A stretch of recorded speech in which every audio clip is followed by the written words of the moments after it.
Chaque année, frères et sœurs, des milliers de chrétiens quittent l'Église. Les bancs se vident, la ferveur semble s'éteindre et on pointe souvent du doigt les scandales, les déceptions ou un simple manque de foi. Mais si la véritable raison était un choc bien plus profond, si l'hémorragie ne venait pas de l'extérieur, mais d'un abandon silencieux de la vérité au cœur même de nos assemblées, avez-vous déjà eu ce sentiment que quelque chose ne tourne pas rond dans l'Église moderne? Vous demandez-vous pourquoi tant de proches, autrefois passionnés par leur foi, prennent leur distance? Dans cette vidéo, nous allons mettre en lumière les causes que peu osent nommer. Et le message est urgent, car il ne s'agit pas d'une simple crise institutionnelle, mais d'un enjeu éternel pour chaque croyant. Le mot apostasie peut sembler extrême, presque théâtral. Il vient du grec apostasia et signifie une défection, une rébellion, un abandon. Ce n'est pas une simple baisse de régime spirituel, c'est un renoncement conscient et volontaire à la foi. L'apôtre Paul a prophétisé qu'avant le retour de Christ, il y aurait une grande apostasie. La question troublante que nous devons nous poser est: sommes-nous en train de la vivre maintenant? Les faits sont sous nos yeux. Partout dans le monde occidental, un détachement progressif de l'Église est visible. En France, par exemple, la pratique religieuse catholique a connu une chute spectaculaire. Un politologue observait que si 35% des catholiques allaient à la messe chaque dimanche en 1960, il ne serait plus que 3 ou 4% aujourd'hui. Bien que les chiffres varient, la tendance générale est à la baisse. Quand on demande aux gens pourquoi ils partent, les réponses sont souvent logiques. On entend parler de l'hypocrisie de certains membres, des scandales qui ont secoué l'institution, du sentiment que l'Église est déconnectée de la réalité ou simplement d'un manque de temps. Certains évoquent une divergence doctrinale ou un conflit personnel. Ces raisons sont réelles et la douleur qui les accompagne est légitime. Il ne s'agit pas de minimiser le vécu de quiconque, mais si ces raisons, aussi valables soient-elles, n'étaient en fait que les symptômes d'une maladie bien plus profonde. Si le vrai problème n'était pas les gens qui quittent l'Église, mais l'Église qui, trop souvent, a quitté son propre fondement, c'est là que le message devient crucial, car ce qui suit ne concerne pas seulement ceux qui sont partis, mais surtout ceux qui restent. La première cause et la plus insidieuse est la négligence de la vie spirituelle personnelle. Nous sommes devenus des experts de l'activisme chrétien. Nous organisons des événements, gérons des budgets, multiplions les programmes, nous faisons l'Église.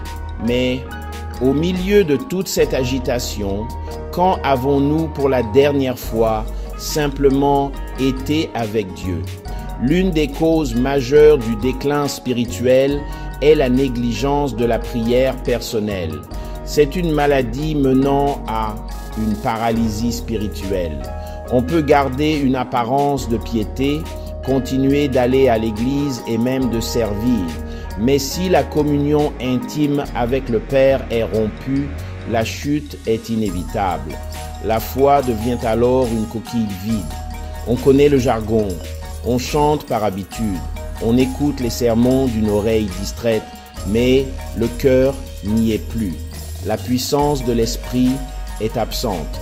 L'Église se transforme en club social ou en organisation humanitaire. Mais elle cesse d'être le corps vivant de Christ. Jésus a été très clair dans Jean 15. « Demeurez en moi et je demeurerai en vous. » Comme le sarment ne peut de lui-même porter du fruit, s'il ne demeure attaché au sceptre.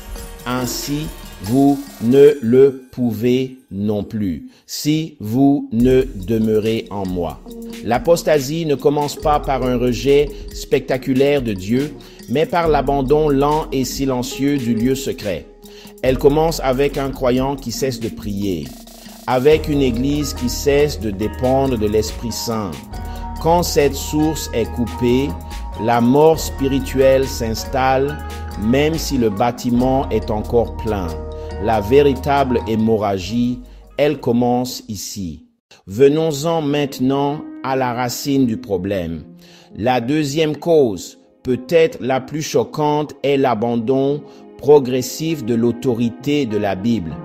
L'apôtre Paul a averti Timothée, car il viendra un temps où les hommes ne supporteront pas la saine doctrine, mais ayant la démangeaison d'entendre des choses agréables, ils se donneront une foule de docteurs, selon leurs propres désirs.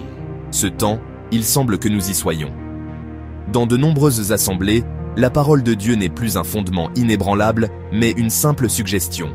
On la relativise, on la contextualise, jusqu'à lui faire perdre son tranchant, on la soumet à la culture ou à la psychologie moderne. Le « ainsi parle l'Éternel » a été remplacé par « voici ce que je ressens » ou « la société d'aujourd'hui pense que… » Cela se manifeste d'abord par une prédication anémique. Des messages qui cherchent à motiver ou à inspirer, mais qui évitent soigneusement les sujets qui dérangent, le péché, le jugement, la repentance. On prêche un évangile du bien-être, un évangile social, mais on oublie l'évangile de la croix. Ensuite, on observe une tolérance face à l'erreur doctrinale. Par peur de diviser ou de paraître intolérant, on laisse des enseignements contraires à l'Écriture s'infiltrer. On oublie que la saine doctrine n'est pas une option. Elle est la feuille de route de Dieu pour nos vies. Quand la Bible perd son autorité, tout s'effondre. La foi n'a plus d'encre, la morale devient subjective et la mission de l'Église perd sa clarté. Les croyants qui ont faim de vérité finissent par partir, se sentant affamés. D'autres, nourris par un enseignement dilué, deviennent faibles, incapables de résister au vent contraire et deviennent les premiers candidats à l'apostasie. La troisième cause découle directement des deux premières. C'est la peur de l'homme qui prend le pas sur la crainte de Dieu. L'apôtre Jean est catégorique. N'aimez point le monde ni les choses qui sont dans le monde. Si quelqu'un aime le monde, l'amour du Père n'est point en lui. 1 Jean 2, verset 15. De même, Proverbe 29, verset 25 nous avertit: la crainte des hommes tend un piège, mais celui qui se confie en l'Éternel est protégé.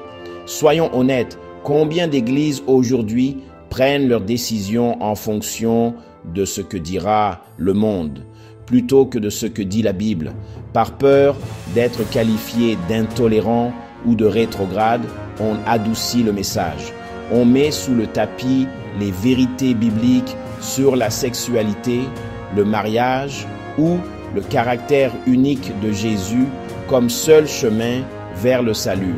En cherchant à être l'ami du monde, on se fait l'ennemi de Dieu, comme le dit Jacques 4, verset 4. Cette recherche de pertinence culturelle est un piège mortel. L'Église n'est pas appelée à ressembler au monde pour le gagner, mais à être sel et lumière pour le transformer. L'exemple biblique le plus frappant est celui de Démas. Compagnon de l'apôtre Paul, il servait le Seigneur à ses côtés. Mais à la fin de sa vie, Paul écrit cette phrase terrible: « Car Démas m'a abandonné par amour pour le siècle présent. » 2 Timothée 4, verset 10. Il n'a pas fui la persécution ou succombé à une hérésie. Il a simplement aimé ce monde plus que le royaume de Dieu. Son apostasie a été une lente séduction. Combien de Démas y a-t-il aujourd'hui dans nos églises? Combien de croyants et même de leaders dont le cœur est secrètement partagé entre les promesses de Dieu et les séductions du monde, le succès, le confort, la popularité. Cette tiédeur, ce compromis est la porte d'entrée de l'apostasie. Alors, pourquoi est-ce un choc? Pourquoi ce message est-il urgent? Parce que les conséquences ne sont pas sociologiques, elles sont éternelles. L'apostasie n'est pas un jeu. L'Épître aux Hébreux nous met en garde contre les conséquences terribles pour ceux qui abandonnent volontairement la foi après avoir été éclairés. Cette situation est aussi l'accomplissement de prophéties bibliques. Dans 2 Thessaloniciens 2, Paul nous dit que le jour du Seigneur sera précédé par l'apostasie. Le phénomène que nous observons n'est pas un simple accident de parcours, c'est un signe des temps. L'urgence est donc double. Pour l'Église, c'est un appel à se réveiller, à se repentir et à revenir à son premier amour. Pour chaque individu, l'urgence est personnelle. Il ne s'agit pas de pointer du doigt, mais de s'examiner soi-même. Mon cœur brûle-t-il encore pour Dieu? La Bible est-elle vraiment mon autorité finale? Est-ce que je crains Dieu plus que les hommes? Face à ce constat, le désespoir n'est pas la bonne réponse, la condamnation non plus. La réponse, c'est l'action fondée sur la grâce de Dieu. Premièrement, revenez à la source. Prenez l'engagement aujourd'hui de redonner à la prière et à la lecture de la Bible la place centrale dans votre vie. Ne vous contentez pas d'une foi de seconde main. Deuxièmement, exigez la saine doctrine. Cherchez et soutenez les églises qui prêchent courageusement tout le conseil de Dieu. Ne vous nourrissez plus de junk food spirituel. Troisièmement, tenez ferme. Ne vous laissez pas intimider par la pression du monde. Comme Paul le disait aux Thessaloniciens, demeurez ferme et retenez les instructions que vous avez reçues. C'est un combat spirituel et il se gagne à genoux. Votre témoignage compte. Si ce message résonne en vous, si vous observez cette tendance, partagez votre expérience dans les commentaires. Ne restons pas isolés. Si vous croyez que ce message est vital pour l'Église, partagez cette vidéo. C'est un moyen simple d'avertir et d'encourager d'autres croyants. Et enfin, pour plus de contenu qui expose la vérité biblique sans compromis, abonnez-vous et activez les notifications. Le temps est court. Que le Seigneur nous trouve fidèles. Amen.